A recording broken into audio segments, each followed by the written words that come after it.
Shalom, shalom, mes bien-aimés, soyez bénis. C'est la sœur, c'est la sœur Sophie Camara, servante de l'Éternel. Que Dieu vous bénisse. Je suis très contente encore de vous retrouver ce matin pour continuer la suite des messages. Donc voilà, euh, vraiment le Seigneur est en train de travailler. Vous savez, comme dit la parole de Dieu, quand une seule âme demande le secours du Seigneur, c'est vraiment la joie au ciel quand elle se convertit ou quand elle commence à prendre conscience des choses dans son foyer. En fait, c'est vraiment extraordinaire. Et ça, c'est vraiment la plus grande joie du Seigneur. Donc, ça me donne encore la force de pouvoir continuer la suite des messages jusqu'à ce que je finisse cette mission que le Seigneur m'a donnée. Parce que comme je vous l'ai dit, euh, le Seigneur m'a appelé pour ouvrir cette chaîne pour que je puisse, voilà, venir apporter ma petite aide aux jeunes filles, aux jeunes hommes qui veulent se mettre ensemble ou aux jeunes hommes qui veulent connaître la vie, enfin, qui se projettent, des gens qui se projettent de se marier ou les marier. Donc, on va développer certaines problématiques dans le mariage et tout ça. Et aussi, il m'a dit d'expliquer aussi pour que les jeunes sachent comment il faut faire ceux qui ne savent pas, parce qu'il a dit que des fois, ils ne demandent pas aux parents. Des fois, ils sont gênés ou des fois, ben, ils ne font pas attention et que c'est pas assez enseigné à ces jeunes, ce qui font que des fois, ils font des bêtises. Donc, voilà, il m'a demandé de le faire. Donc, moi, j'obéis. Hein. Moi, j'obéis le Seigneur. Je suis esclave du Seigneur. S'il me dit fais ça, je fais. Donc, comme ma chaîne Sophie Camara TV est déjà remplie du message du Seigneur, il m'a demandé, vous voyez, de pouvoir expliquer clairement. Donc, c'est pour ça que j'ai fait cette chaîne pour pouvoir délivrer tous les messages et après, quand je finis, j'aurai fait ma part. Et Dieu est vraiment dans sa parole parce que c'est vrai que la chaîne est en train de décoller tout doucement. Parce que vous savez que tout ce qui est vérité ne plaît pas. Cette chaîne parle de choses vraies de la parole. La sanctification, de rester comme ça jusqu'au mariage sans avoir des rapports, tout ça, c'est très combattu. Les gens n'aiment pas ça, on me menace, on me fatigue, vraiment, on m'embête avec ça parce qu'on me dit que oui, que moi je suis en train de faire que les gens sont en train de faire des problèmes dans leur ménage, que les gens, comment il faut attendre avant de coucher, on ne peut pas coucher tout de suite, comment si on ne couche pas tout de suite, on peut connaître la personne, et patati et patata, et comment patati. Bon, en fait, les gens n'ont pas envie d'obéir, quoi. Voilà, les gens n'ont pas envie d'obéir. Hein. Les gens n'ont pas envie d'obéir, donc ils trouvent des prétextes, vous voyez, parce qu'ils veulent vivre là, dans le monde comme ils aiment, là, vous savez. Voilà, coucher à gauche, à droite, avoir la vie de débauche à gauche, à droite. Et puis après, venir pleurer auprès du Seigneur pour qu'il exauce. Voilà, alors que ça, c'est pas bon, vous voyez. Donc, moi, je viens avec ma petite personne donner ce message qui est complètement différent de tout ce que voilà, tout ce que les gens conseillent en général, à part ceux qui sont chrétiens, c'est très compliqué.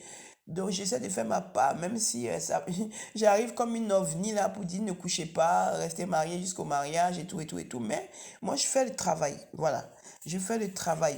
Donc peu importe si on me dit que pourquoi tu as divorcé, j'ai divorcé, je ne connaissais pas le Seigneur. Et comme je vous ai dit, j'étais très bien heureuse dans mon foyer. Je ne vais pas m'étaler dessus parce que je respecte le père de mes enfants. Mais quand les choses te tombent dessus, que tu ne comprends rien, ben, tu connais pas le Seigneur, donc tu divorces. Voilà, tu te bats jusqu'à ce que tu peux, mais après, quand tu vois que c'est pas possible, tu divorces pour ta paix, pour la paix des enfants, pour ta paix. Donc voilà, je ne vais pas rentrer dans les détails, mais c'est pour ça. Sinon, si c'est pour se marier, on peut se marier avec le premier venu, il y en a plein. Vous savez, on peut se marier avec n'importe quel homme. Hein. Si c'est juste se marier, là, on peut se marier avec n'importe quelle personne. Mais c'est pas ça la volonté du Seigneur pour nous. La volonté du Seigneur, c'est qu'on se marie avec la personne qui nous a réservé. C'est ça la différence. Et c'est là où on est en train d'accomplir la volonté de Dieu. Donc, bien-aimés, soyez bénis et que le Seigneur agisse encore puissamment dans la vie de chacun de vous, vous qui avez décidé de le suivre. Donc, que Dieu se souvienne de vous.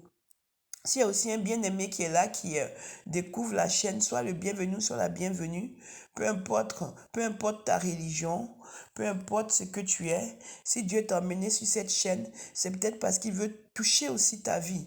Donc, si tu ne sais pas où tu es, on est sur la chaîne du Seigneur Jésus-Christ de Nazareth. C'est lui qui a donné sa vie à la croix pour toi. Voilà, tu peux l'accueillir tout de suite si tu veux comme ton Seigneur et ton Sauveur et lui donner ta vie parce que c'est lui qui fait toutes choses. C'est lui qui a créé toutes choses. Et si nous vivons, c'est grâce à lui. Et si tu lui donnes ta vie, il va commencer à travailler merveilleusement dans ta vie. Il va commencer à faire des choses incroyables dans ta vie. Et tu vas savoir que, mais pourquoi je perdais mon temps alors que j'avais l'eau de vie qui était juste à côté de moi. L'eau de vie que je prends et j'aurai jamais soif. Vous voyez, il est le pain de vie, notre Seigneur. Quand tu le manges, tu n'as plus besoin de manger autre chose parce que tu es rassasié. Et quand tu bois cette eau de vie qu'il est, tu n'as plus jamais soif parce que tu es rassasié. Vraiment que le nom du Seigneur soit béni. Alléluia. Gloire à toi, Seigneur. Je te bénis, je te rends toute la gloire, Seigneur Jésus.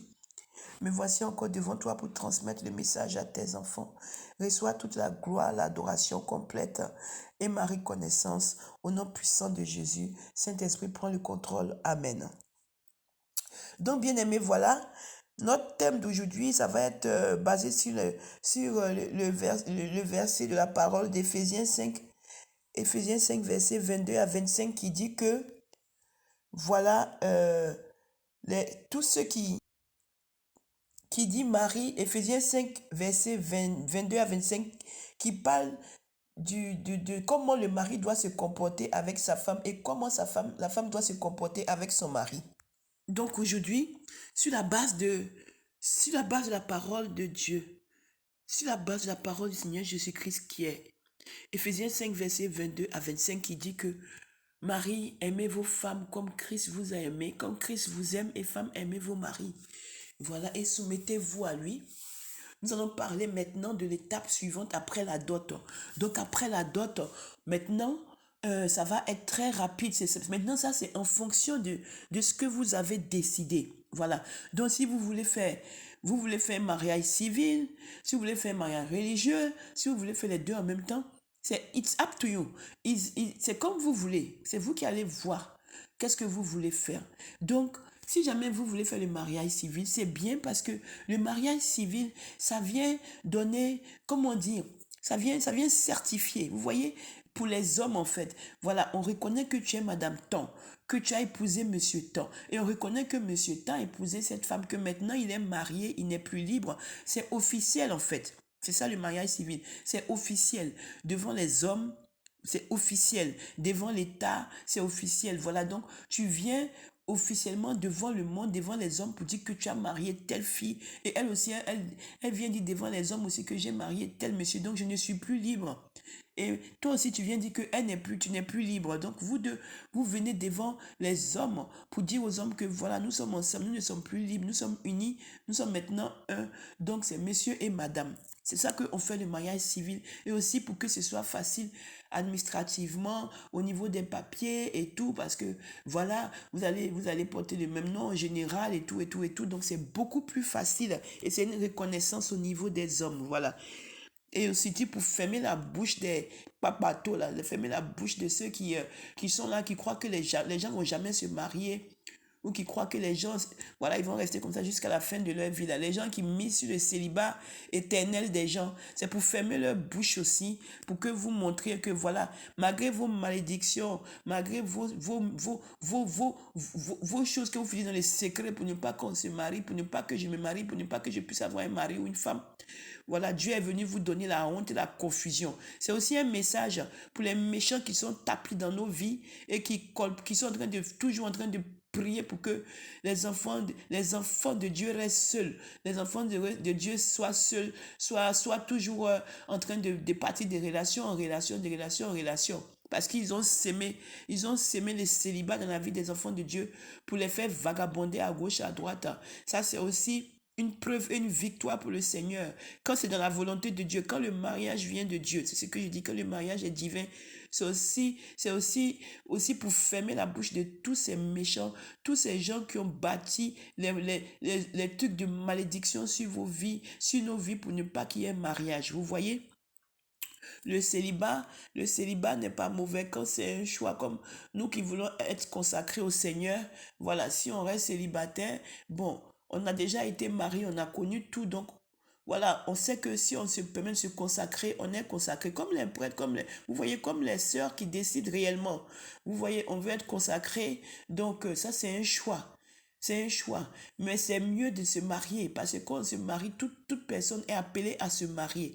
Toute personne est appelée à connaître le bonheur d'être avec sa moitié. C'est un bonheur vraiment, c'est ça, c'est ce que Dieu veut en fait. Dieu veut qu'on soit heureux, qu'on soit avec notre moitié, qu'on soit heureux. Et il a dit quoi? Il a dit dans Genèse, il me semble, 1 verset 28, soyez féconds et multipliez-vous. Parce que ça, c'est la volonté de Dieu. Vous voyez, c'est pour ça qu'il nous a créés avant qu'on fasse les catastrophes dans sa création, pour des péchés sur péché. Et vous voyez, c'est la volonté de Dieu. Donc, c'est pour ça aussi qu'il nous a créés. Donc, ça, c'était une parenthèse pour dire aux jaloux, aux méchants, à tous ceux qui sont assis sur la vie des enfants de Dieu, sur leur vie de couple, de mariage, pour qu'ils ont planté des paroles de célibat dans la vie des enfants de Dieu, pour vous dire que Dieu va marier ses enfants et vous aurez la honte. Tout ce que vous avez maudit là, Dieu va les marier selon sa propre volonté et vous aurez la honte sur vous. Au nom puissant de Jésus-Christ, vous qui êtes tapis en train de toujours rêver du malheur des autres. Ça, c'était une parenthèse. Donc, mes bien-aimés, voilà, une fois que le mariage civil est fait, vous invitez les amis, tout ça, voilà. C'est votre jour, hein, vous vous amusez, vous êtes content. Voilà, c'est jour de fête, hein. Qu'est-ce que le Seigneur a dit dans la parole? Le Seigneur a dit que, voilà, quand ils ont dit, il y a un serviteur qui a dit au Seigneur, pourquoi est-ce que ce monsieur-là, il ne vient pas jeûner avec nous?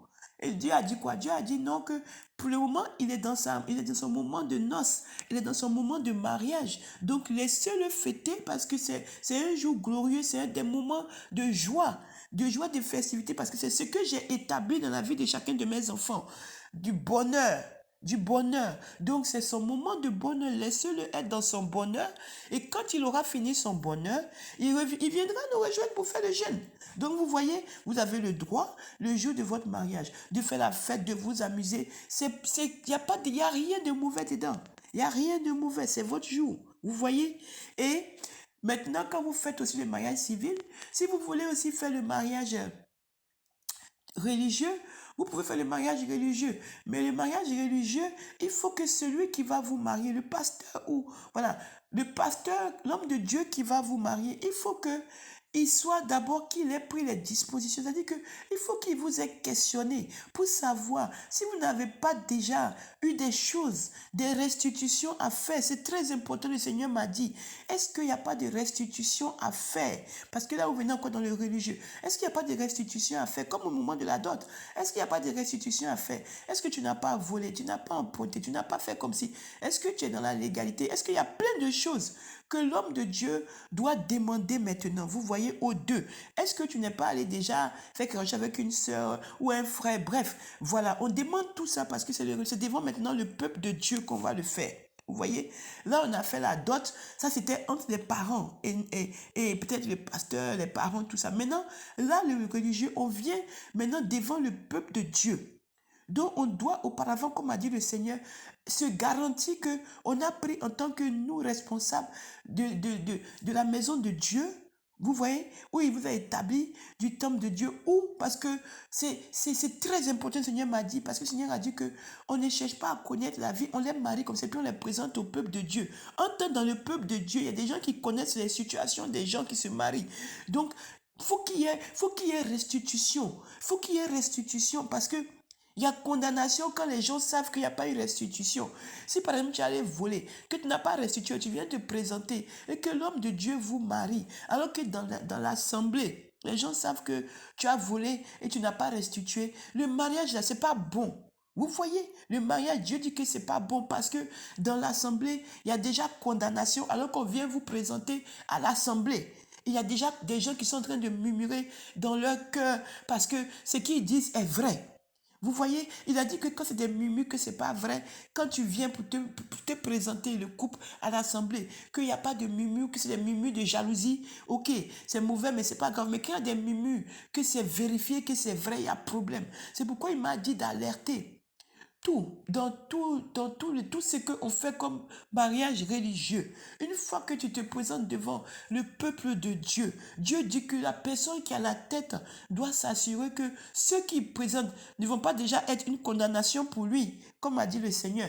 Parce que toi qui vas les présenter, si tu n'as pas pris la peine de savoir comment ils sont venus là, et si tu n'as pas pris la peine de savoir la fille, comment, sa vie avant, est-ce que quand tu as fouillé dans sa vie, est-ce que si elle est seule, elle n'est pas seule, qu'est-ce qui s'est passé, est-ce que tu as cherché, ou bien lui, est-ce qu'il est seul, il n'est pas seul, ou bien est-ce qu'il n'est pas en histoire avec ses parents, est-ce qu'il n'est pas en histoire avec son, par exemple, je ne sais pas, il y a des choses qu'il faut restituer, le Seigneur a dit, il faut d'abord corriger ça. C'est ce que le Seigneur a dit. Il faut d'abord corriger tout ça avant de venir devant le peuple de Dieu pour présenter. Il a dit que si tu n'as pas réglé, toi, homme de Dieu, tu n'as pas réglé ce problème-là et que dans la vie des enfants que tu viens présenter, il y a encore des failles là, tu as problème, tu as problème sur ta tête. D'abord, toi, tu as problème. C'est-à-dire que tu vas rendre compte de ça. Et puis pour Dieu, le mariage n'est pas bon. Et puis de deux, eux-mêmes qui se marient aussi sont dans les problèmes. Donc, c'est vrai qu'ils vont se marier sur la terre, ça va bien se passer. Mais quand ils vont mourir, il y a problème. C'est pourquoi il dit que l'homme de Dieu doit fouiller. L'homme de Dieu doit fouiller pour faire toutes les restitutions avant de les présenter au peuple de Dieu. Il doit les faire asseoir encore pour dire, on va vous présenter au peuple de Dieu. Est-ce qu'il y a encore des choses que vous n'avez pas fait? Est-ce qu'il y a des choses que vous n'avez pas dites? Est-ce qu'il y a des choses comme ci, comme ça? Est-ce que vous avez restitué ça? Est-ce que c'est quelque chose de, je sais pas, c'est quelque chose de palable? Est-ce que vous êtes réconcilié avec la personne? Est-ce que c'est quelque chose de vol? Est-ce que vous avez donné? Si c'est quelque chose qui en tout cas, restitution, voilà, c'est restitution, toutes sortes de restitution. Est-ce que tu t'es engueulé avec ton parent, tu t'es réconcilié, ou bien avec une ancienne personne, ou bien avec ton pasteur, ou bien, en tout cas, question de restitution. Dieu dit que c'est très important. Donc, moi, j'ai transmis. Donc, du coup, il dit maintenant que quand c'est comme ça, en plus, on doit venir devant l'Assemblée, il a dit. Parce qu'il a dit qu'il y a des restitutions qui doivent se faire devant l'Assemblée. Parce qu'il a dit que s'il y a quelque chose qui s'est passé comme un mensonge à l'Assemblée, vous voyez, donc c'est devant l'Assemblée qu'on doit venir restituer. Eh bien aimé, vraiment, moi-même ça m'a choqué. Moi-même ça m'a choqué. Ça m'a choqué. Il me dit que le diable accuse beaucoup ses enfants à cause de ça. Beaucoup, beaucoup, beaucoup. Et que aussi ses enfants sont ignorants. Bon, il dit que ce qui fait que maintenant, beaucoup de ses enfants sont sous déjà les condamnations. Vous voyez? Parce que si tu as, de ce que je dis, si dans l'assemblée, les gens savent que c'est faux ce que tu fais là. Et puis, ben, tu as menti. Et puis, on te présente à eux. Ils savent que c'est pas vrai. Ils t'accusent déjà, même sans même que, avant même que les démons, les diables t'accusent, eux, ils t'accusent déjà. Vous voyez? Par exemple, tu es déjà marié. Il m'a dit qu'il y en a même qui sont déjà mariés, qui ont déjà fait même des dots. Et puis, ils mentent. Ils viennent pour se remarier encore. Et puis, on les présente devant le peuple de Dieu parce que l'homme de Dieu n'est pas allé vérifier s'il y a eu dot avant, s'il y a eu enfant qui a été fait avant, s'il y a une autre femme qui a été prise avant, quelle est la vie d'avant, tout ça. Rien. On les présente devant le peuple de Dieu. Donc, il y a condamnation automatiquement. Donc, moi, j'ai transmis. Moi-même, là, ça m'a fait peur. Oh. Donc, voilà. Une fois que l'homme de Dieu voit que tout est propre, qu'il n'y a pas de problème, il présente le bien-aimé devant l'église. Et puis, ils font le mariage religieux. Et puis, c'est fini. Voilà, ils sont maintenant totalement dans la légalité de Dieu, parce que la dot, c'est Dieu, mais ils sont dans la légalité de Dieu, c'est-à-dire devant les hommes, devant tout ça, quoi. Devant l'église, tout ça, voilà. Donc voilà, c'était ce que je voulais dire concernant la suite du mariage, quoi, voilà. Donc, en fait, le mariage civil vient compléter la dot et les mariages religieux aussi viennent compléter la dot. Donc le Seigneur dit que si tu sais que tu as des problèmes, si tu sais que tu n'as pas fait des restitutions, tout ça, que tu es la fille, que tu es l'homme ou pas, c'est pas la peine de venir te présenter devant le peuple de Dieu. Moi j'ai transmis, j'ai transmis. Donc voilà, donc il a dit qu'il y a même des filles qui ont des enfants cachés, qui mentent. Et Dieu a beaucoup parlé. Donc voilà, moi-même j'ai demandé pardon pour les enfants que j'ai eus. Vous comprenez? Parce que comme j'ai pas fait de dot, moi je me suis mariée sans l'accord de mes parents. Donc j'ai fait moi-même une repentance quand, vous voyez, quand j'ai su, c'est pas maintenant, quand il me l'a dit, vous voyez, quand il m'a appelé. Donc, quand Dieu parle, il faut écouter. C'est pas la peine de faire un discernement de cœur. Et puis maintenant, vous allez vous retrouver un jour devant lui. Il va vous dire, est-ce que ma servante ne vous a pas dit? Vous rigoliez, non? Vous vous moquez, non? Voilà problème maintenant. Et maintenant, c'est quoi? C'est pas la place auprès de votre Seigneur que vous avez adoré toute votre vie. Ça sera maintenant la place auprès de Satan. Et sache que si tu as fait alliance avec Satan, que tu ne te répands pas, comment veux-tu que Dieu te sauve? Tu vois, et tu vas encore ajouter d'autres choses sur ta tête. Vous voyez? Donc, si tu es aussi simple quelqu'un, tu es simple que tu n'es pas un agent, que Dieu parle, il faut écouter ce que Dieu dit. Il faut écouter ce que Dieu dit. Si tu es aussi un rebelle ou un incrédule, que tu ne veux pas écouter, tu veux faire ta tête, il faut savoir que un jour ou l'autre, il faut te préparer à la rencontre de ton Seigneur. Parce que tu vas le rencontrer. Nous tous, on va le rencontrer un jour ou l'autre. Et je peux te dire que les messages que je t'ai dit là, si tu as entendu, il va te dire ça. Propre, parce que moi-même j'ai vu. Vous voyez? Donc, je préfère dire ce qu'il m'a dit. Vous voyez? Sinon là, moi-même là, j'allais me marier tout de suite. C'est facile de se marier. Mais problème qui est sur le mariage là, quand c'est pas bien fait, moi j'ai transmis. Donc, que Dieu vous bénisse. C'était ce que je voulais vous dire. Donc, que les mariages, ceux qui vont se marier, après maintenant, tout ces thèmes que j'ai développés, que Dieu bénisse votre union et les jeunes qui ont écouté aussi, que Dieu puisse vous diriger dans sa voie, afin que si un jour vous décidez de vous marier, que ce soit selon sa volonté, au nom puissant de Jésus. J'ai transmis le message. Amen. Père, j'ai transmis ton message. Sois béni, sois glorifié, Saint-Esprit. Prends le contrôle dans la vie de tes enfants, au nom puissant de Jésus. Amen.